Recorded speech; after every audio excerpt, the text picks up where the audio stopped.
Hello all, मी doctor Netra.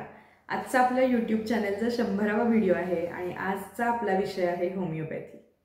ज्या पॅथीची मी गेले कित्येक वर्ष प्रॅक्टिस करत आहे, माझे वडीलही प्रॅक्टिस करतात आणि मुद्दामून स्वतःहून मी ही पॅथी सिलेक्ट केलेली होती कारण या पॅथीचे रिझल्ट आणि या पॅथीचा एकूणच सर्वांना सामावून घेण्याचा जो पायाभूत याचा गुण आहे तो मला अतिशय आवडतो आणि त्यामुळे मी होमिओपॅथी ही स्ट्रीम निवडली होती।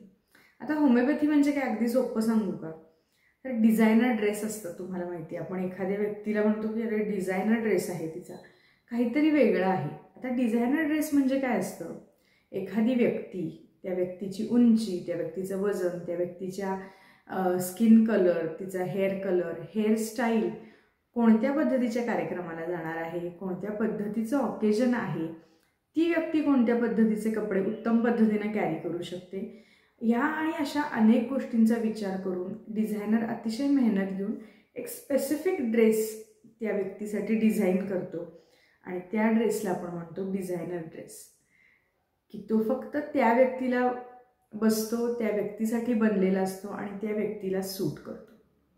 तसंच आहे होमिओपॅथिक औषधांचं। होमिओपॅथिक औषधेही प्रत्येक इंडिव्हिज्युअलला, म्हणजे तुम्ही आणि मी सारखे नाही, तुमची मनोवृत्ती वेगळी आहे, माझी मनोवृत्ती वेगळी आहे, तुमची शारीरिक प्रवृत्ती वेगळी आहे, माझी शारीरिक प्रवृत्ती वेगळी आहे, एखाद्या प्रॉब्लेमकडे बघण्याचा दृष्टिकोन माझा वेगळा आहे, तुमचा वेगळा आहे आणि ह्या सगळ्याचा मिळून एक लक्षण समूह किंवा आपण सिम्पटम्स एकत्र करतो आणि त्याच्यानंतर तुम्हाला एक डिझायनर रेमेडी जी तुमच्यासाठीच फक्त बनलेली आहे, जी फक्त तुम्हाला बरी करणार आहे, जी तुम्हाला संपूर्णपणे हील करणार आहे, क्युअर करणार आहे, अशी एक रेमेडी तुम्हाला दिली जाते, ज्याच्या थ्रू तुमचं संपूर्णपणे हीलिंग प्रोसेस सुरू होऊन तुम्ही संपूर्णपणे बरे होता।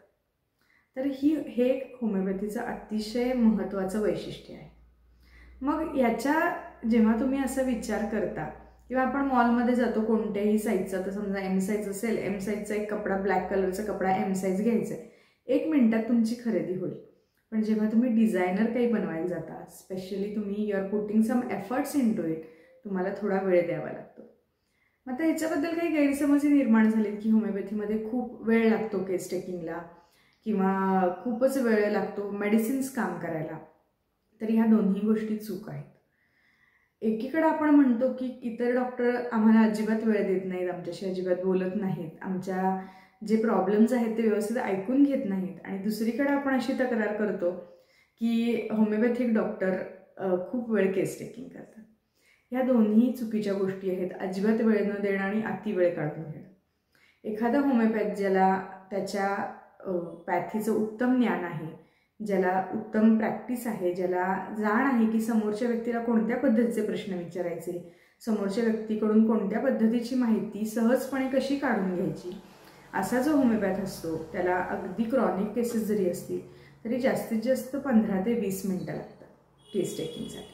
केस टेकिंग केल्यानंतर स्पेसिफिक मेडिसिन त्याचं हुडकलं जातं, थोडं त्याच्यामध्ये अभ्यास केला जातो, कारण 3-3.5 हजार औषधं आहेत, त्याच्यातून त्या स्पेसिफिक व्यक्तीचं औषध निवडायचं आणि त्याच्यानंतर औषध दिलं जातं। आता दुसरा गैरसमज म्हणजे होमिओपॅथीमध्ये औषध काम करायला वेळ लागतो।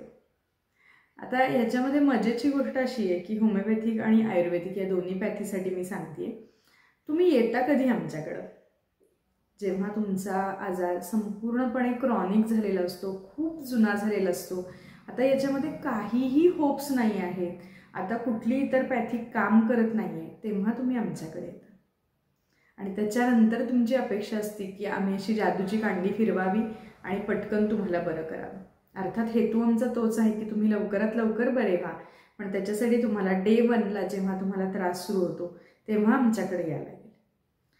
तुम्ही अशा कंडिशनमध्ये जरी आला, खूप क्रॉनिक कंडिशनमध्ये आला, तरीही आम्ही तुम्हाला संपूर्णपणे बरे करतो, पण याच्यातून तुम्ही चुकीचे रुमर्स पसरवता की होमिओपॅथीला काम करायला वेळ लागतो। जर एखादी गाडी फक्त पंक्चर झाली आहे आणि तुम्ही दुरुस्त करायला आणली तर तो पंक्चर पटकन काढून ती गाडी लगेच बरी होते, पण गाडी पंक्चर झाली आहे, त्यात 100 खिळे घुसले, त्याचं टायर ट्यूब फुटून गेले, सगळं पूर्ण बाद झाले आणि तुम्ही गाडी आणून देता आणि म्हणताय 5 मिनिटात दुरुस्त करून द्या, तर ते आम्हाला नव्हे कोणालाच जमणार नाही। त्यामुळं पॅथीला न दोष देता तुमच्या समोर बसणारा जो होमिओपॅथ आहे त्यांनाही तुम्ही बघा की त्यांचं नॉलेज, त्यांची आस्था, त्यांचं डेडिकेशन किती आहे. कारण हे सायन्स ज्या व्यक्तीला मनापासून समोरच्या व्यक्तीला बरी करायची आवड आहे, ज्याला टॅक्ट आहे समोरच्या व्यक्तीकडून त्याच्या आजाराबद्दल जाणून घ्यायची, योग्य त्या गोष्टी समजून घेण्याची, असा एम्पथी असलेला डॉक्टर तुमच्यासमोर असेल तर homeopathy really works as a miracle.